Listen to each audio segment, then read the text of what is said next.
Do you have a good bench press? Do you even know what a good bench press is? Apparently Men's Health UK knows what a good bench press is. So today we're gonna look at an article written by them called What's Considered a Good Bench Press Weight. Maybe they will finally be able to tell us what in the world is a good bench press so that we can finally have something to strive for and get validation from with our bench press. Men's Health, not the best publication that I've ever heard of. There's some good stuff, there's some not so good stuff. Just take that with a grain of salt as we enter into what is sure to be a very entertaining article. We're starting here with a discussion about how difficult it can be to find what a good quote unquote bench press weight actually is. And I think there is good reason for that. Every human being is different. There's different morphology, there's different anatomy, there's different ability, there's different level of experience. I could just end the video right here and say a good bench press is a bench press weight that you as an individual are happy with. That wouldn't make for a very good video, so we're gonna dive a little bit deeper. She talks about genetics, limb length, muscle mass, previous injuries, all these things that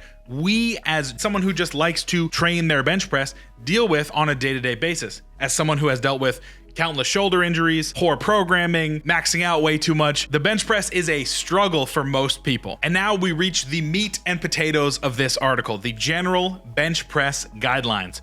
Beginner, 0.75 to 1 times body weight. So that means the first time I walk in the gym as a beginner that I should be able to bench press 1 times my body weight. I am 315 pounds at the current moment. Imagine that I had never trained before, that I walk into the gym, I load up 315 and I press it. That would be absolutely insane, astronomical. I would be in for a great career in strength. So this is the problem with articles like this that are basically just clickbait because everybody loves the bench press, and for whatever reason, culturally, especially in America, what do you bench is a great question for a lot of people. It's a tough place to be. How do you define beginner? How do you define intermediate? How do you define advanced? There are people that talk about this stuff with a little bit more depth and nuance that still don't know how to define those things. So that can be incredibly difficult. They then go on to say intermediate, 1 to 1.5 times body weight. Let's do some quick math, okay? I failed math in school, but let's grab the calculator here. I weigh 315 pounds. 1.5 times 315, 472.5 would be a good, quote unquote, good bench press for my body weight as an intermediate. And it doesn't, the fun doesn't stop there. 2 times body weight, 630. The IPF world record for bench press currently at this current moment is 291.5 kilos, which comes out to about 641 pounds. So you're telling me that a good bench press for an advanced lifter of my weight would be 10 kilos off of the world record. It's unconscionable. It truly makes zero sense. And I wanted to read this article because I think a lot of people fall into this trap of what is good for me. What's a level of weight that I should be lifting at X period in my lifting career, or at this weight, or at this age? None of this stuff matters. This is just noise around the lifting process that can get people discouraged, because let's say that I didn't know any better and I walked into the gym as a beginner and I couldn't bench 315. So I put all of my effort into attempting to get to 315. And after a year or 2 years, when I've reached the intermediate, the goalposts have moved. I just now hit 315 and I cannot be satisfied with that accomplishment, because now as an intermediate, I should be benching 1 to 1.5 times my body weight. So now I've got to get to 470 and I've got to fight for that. Meanwhile, I'm not taking into account any of the incredible achievements of just going to the gym, of just building strong fitness habits that are going to help me as I age, as I get stronger, as I get better. This stuff, can you tell that this type of stuff really drives me crazy? Okay, so that's a general bench press guideline. Let's see, they then dip into the paragon of integrity known as Mark Rippetoe. You know, I've got my own problems with him. Mark Rippetoe has his problems. Most of the stuff that he says comes from a very tunnel vision. I guess that's the nicest way to put it. Frame of reference, way of thinking.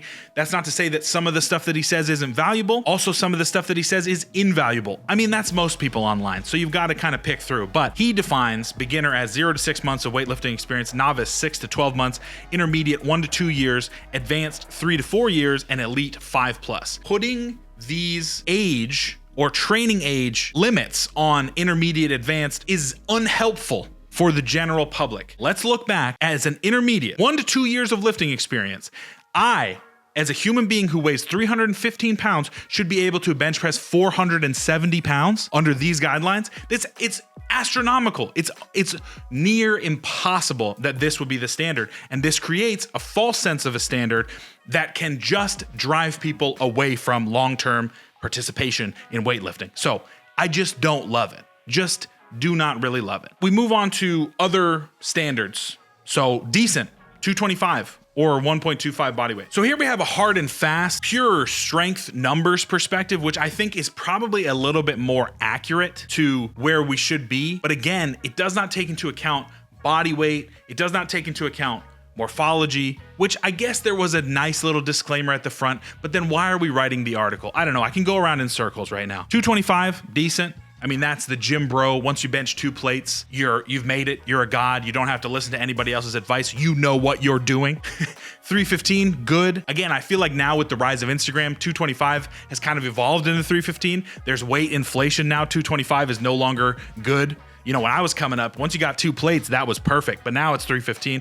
Great is 365 or 2 times body weight. So I like this a little bit more. It's got hard and fast numbers. But again, if you weigh 130 pounds and you're 16 and you're fighting for a good bench press at 315, it is unlikely that you will be able to reach that in any time period that you would be happy about. It's probably going to take you 5, 6, 7 years. You're probably going to have to put on a little bit more mass. You're probably going to have to go through a lot of different training cycles. You may not be focused on training the bench press. There's just a lot of factors that go into it. I know I'm reading too far into a Men's Health article. Sue me. I saw this article, it made me upset, and I wanted to talk about it. So now we get into the cover our ass part of the article, which is making bench press strength standards work for you. It's crucial to recognize that these guidelines don't necessarily consider factors such as age, body mass, and injury history. Make sure you customize your approach accordingly. Duh. We have to enter into a change in body, whether it be a change in body composition, a change in relative strength, understanding that yes, we need lofty goals, but these goals also have to be achievable. The core of my argument is that you cannot tell 130 pound soaking wet 16-year-olds that they just need to get in the gym and fight for a good bench press, which is 315 pounds. That does no help to nobody. It truly drives me insane when I see articles like this, and they're everywhere. What's a good squat? What's a good deadlift? What's a good bench press? You see Instagram Q&As. What should I be squatting X? When should I be squatting Y? It's just remove that from your frame of reference, and you will have a much more enjoyable time in the gym. I promise you. I promise you, promise you, promise you. Shift your focus to progression. Did you get 5 pounds stronger on your bench press? Did you go from 110 to 115 in a week and a half, 2 weeks, 3 weeks? Yes? Fantastic. Celebrate it and keep working. If you want to take that approach with the ultimate goal of being 315 without a time limit, I think that is totally fine. But we have to become more intelligent as a strength community when we are creating goals and strength standards for human beings. Should we even have strength standards? I'm not 100% sure. I'd love to hear your opinion on it. Please put it in the comments below if you think there should be strength standards and what they should be. Thank you for watching this video where I rant about a Men's Health article that really doesn't matter in the grand scheme of things, but I wanted to talk about it and I hope you wanted to listen to it. If you are interested in joining a strength community that's going to get you stronger and be a little entertaining, you can subscribe to this channel. We'd love to have you. We're trying to get 1,000 subscribers by the end of May. You can also join our Discord. We love to chat. We love to get you stronger in there. Thank you again so much for watching. It really means a lot to me. Get strong and stay strong.